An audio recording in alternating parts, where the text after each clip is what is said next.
Welcome back to the Creative Beam. My name is Blessing. If you are new here, big welcome to you. Thank you for joining us. So this channel we talk about all things freelancing, remote work, and work-life management for women and men as well. And if you're a returning subscriber, thank you so much for stopping by again. You're the real MVP. So today we're going to be talking about something that people always say, and people just say, if you're like, how much should I charge for a particular project, or how much should I charge for a particular remote role, how much should I negotiate, and you get the answer that just charge what you're worth. But is it really that simple? Especially when charging what you're worth might not at the moment translate into a sky high rate, except you can prove it or you have results to show. So let's answer that question in today's video. So the first thing I want to do is I want to clear the myth around should I call it a myth, or let me just clear the air around charging your words being directly equals to higher rates. Now, because you are skilled, some people just think that because you are skilled at a particular role or field, that means they can just throw a very large number on that skill. And this is not to talk down on your skills that you have worked so hard to build. You have taken courses, you have trained yourself, you have gotten a coach. This is not to talk down on it. But if you charge a high rate, especially as a freelancer, and clients cannot directly see the value that you bring to the table or see how you're going to help them improve their return on investment, then that's just going to be like a big waste of time. The same thing for a remote work environment. If you are calling a high number and that high number is not aligning, it's not corroborating with what you bring to the table or what you can bring to the table, then are you not going to say that your worth is not worth it at that point?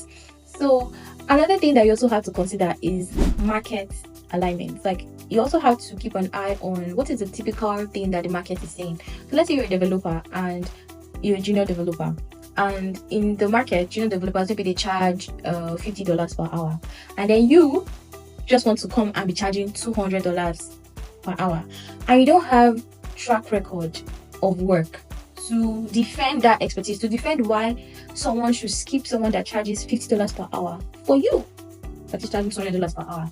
Do you see that? Or in a remote work setting, maybe for in mid-level roles, for the mid-level salaries for roles in your field, maybe is usually around $30,000 to $40,000 per year.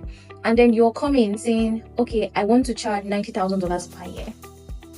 And once again, there is no proven track record on why you are exceptionally going to deserve that role, deserve that amount. Then the what is not worth it.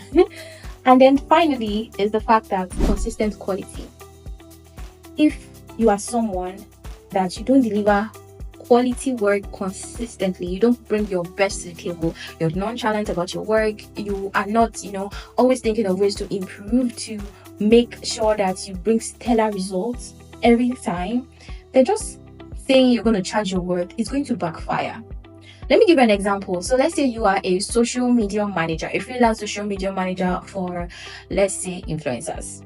And because of a particular maybe content calendar strategy that you did for a particular influencer, you were able to increase our following by 30%. You were able to, help her to build a very good relationship with our audience, really took her business from what it used to be before to a stronger level.